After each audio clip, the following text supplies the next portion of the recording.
Hello, my friends. It is Friday, which means that it is time for a status update. My focus right now. Alright, so I promised a couple things. Let's start off with the most important and probably the single most crucial reason why any of you all are here. The ice cream. It was super tasty. So, for those who are just joining, in a previous video, I was talking about the fact that my family, we took a bunch of fruit and juiced it, and that I took grapefruit juice and lemon juice, reduced it so that way I could have it be sweeter. Then I created an ice cream base and put that in there, and then I added allulose, which is a sweetener that is, well, it's not sugar, which is the point, right? Is me trying to find an alternative. But it was, I mean, there's obviously sugar from the fruit juice, yes. It was so good. Oh, so good. I just made a regular vanilla ice cream base, so it had the vanilla extract. You know, I didn't have any vanilla bean, but that would actually have been really good to have vanilla bean in there. I just didn't have any. So, anyhow, the ice cream was amazing. It was sweet and sour with a creamy finish. Yeah, it was like a Sour Patch Kids ice cream or something. Anyways, super tasty. So that was the first thing. I know, a little bit joking, but I needed some humor today. So the second thing is that I have a new goal, and my new goal is to reach 200 pounds. I believe I was 223.5 when I said that. I don't know. Whatever it was, I was sub 225, but still above 220. I want to say I was 223 and change. So tonight I'm excited to figure out what I weigh in at, because I've been trying to be really strict and really good about my diet.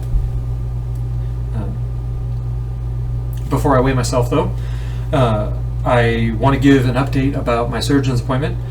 I had that today, and good news, I seem to be healing correctly by all accounts, and I am not able to do squats or push-ups for at least another 2 weeks, although I should wait another month so that I hit 6 weeks instead of waiting for 4 weeks after surgery, just to give myself a little bit more time and ease into it. Because last time when I had my umbilical hernia repair, that was a little bit more,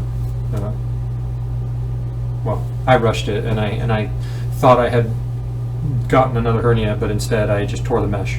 Or not, sorry, I thought I had torn the mesh, but instead I just tore a muscle, like one of the suture points. Anyhow, so the moment you've all been waiting for, I know, John, why were you talking? The shirtless weigh-in. So, this is what I look like. As you can see, there's quite a significant amount of excess skin. That's to be expected, you know. Like I was a really heavy dude for a long time, and there's extra as a result. Trying to be transparent about it. It's not pretty to have excess skin, but that's a byproduct, right? And something that can be fixed. But here's my, without flexing,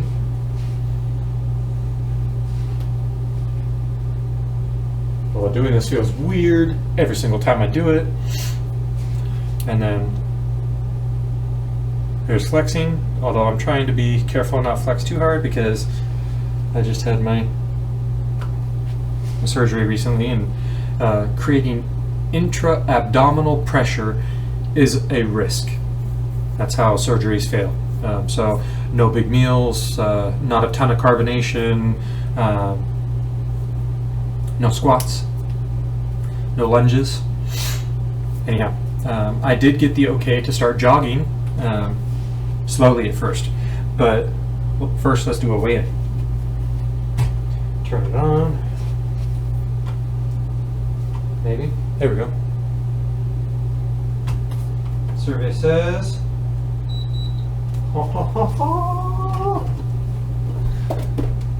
$221.7.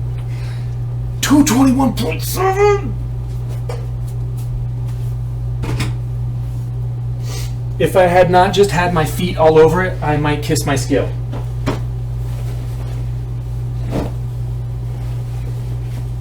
Feels pretty awesome. 221.7. Which means that I have 21.7 pounds to lose to reach my next goal. And I'm excited. I'm gonna sit down now.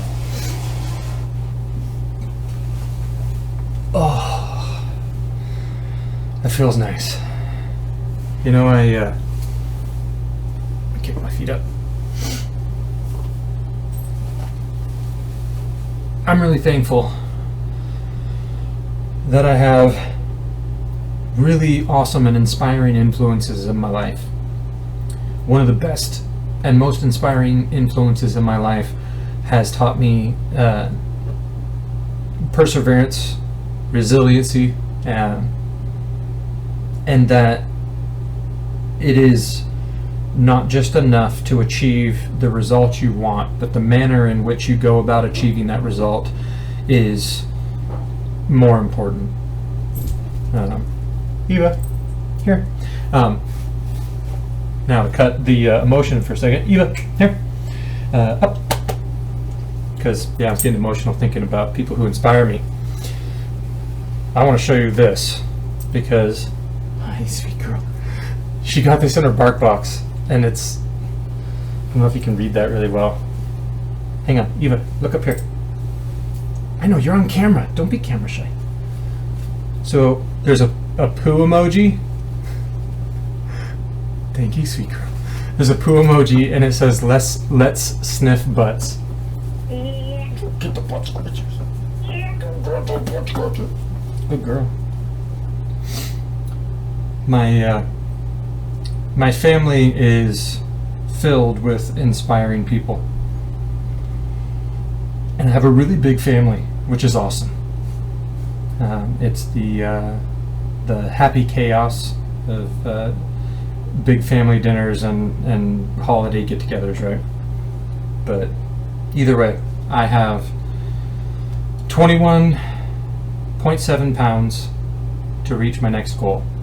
And because of the awesome and inspiring examples that I have in my life, I not only have faith, but I have a belief that I will hit my goal.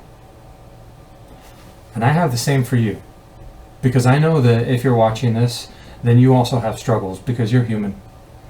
And having struggles means that you're going to have or need to have the tools for overcoming struggles. And that's what I'm trying to share, and that's what I'm trying to learn, and that's what I'm trying to figure out as I go, is the best way to overcome challenges and difficulties.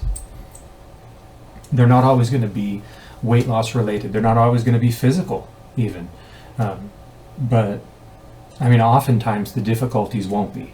Oftentimes the difficulties in life are emotional or you know, intellectual difficulties, you know. But no matter what, that's a universal truth, is that life will give you difficult situations. And so I am trying to cultivate being able to deal with difficult situations as a skill set rather than as something learned out of necessity and reactionism, or being reactionary, however you say it. Because if you're only ever reacting, you will eventually build up resistance, or right, like the idea of what doesn't kill you makes you stronger kind of a thing.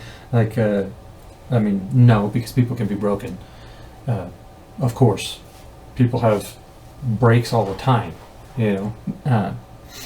But there is something to be said about that from the standpoint and the idea of going through difficult things gives you the ability for two reasons. It gives you the ability to better respond to and handle difficult things in the future because you know that you made it through a difficult thing previously, and the experience of going through that previous difficult thing has given you some understanding of what it's going to be like, which makes it better in a way. It makes it easier to handle, at least in a way. Or I could be completely wrong and your situation and your experience is totally different. I don't know. But that's what I think of when I think of that saying. Because the first thing that comes to mind is, well, no, it's the argumentative side. It's like, how could I prove that wrong? But really,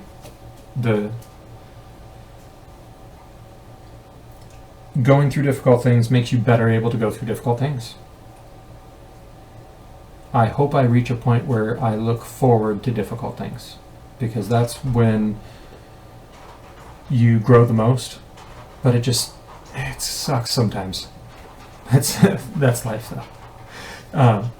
On that note, I really appreciate you hanging out with me, and thanks for joining me. On these nights always feel a little bit weird. I'm not really comfortable with how I look, even though I look a lot better than I used to. I still feel really weird and awkward. But I mean, that's part of it, right? And I'm sure everyone has that aspect of feeling weird and awkward, and I just hope that maybe there's something in what I'm doing, that including the weird and awkward, that makes you feel better able to handle or go through or resolve whatever difficult thing you're going through, or maybe just shows you what you don't want to try. I don't know. Either way, thanks for hanging out with me. Hope you have a great rest of your night, and I'll catch you on the next one.